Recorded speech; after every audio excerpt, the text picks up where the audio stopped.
আমরা এখন আছি মল্লিকপুর এলএসডি সরকারি খাদ্য গুদাম। আর পাশে দেখুন হলো নদী।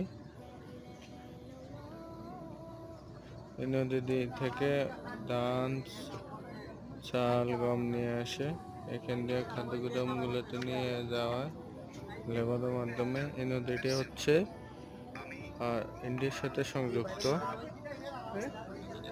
এই নৌকা দিয়ে নিয়ে আসে মালামাল।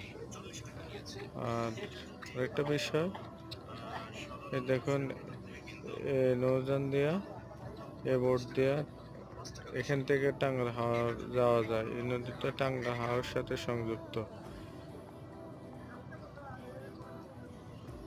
দেখুন ওই দেখা যায় ইন্ডিয়ার পাহাড়। দর্শক, আজকে এই পর্যন্ত। দেখাবে আবার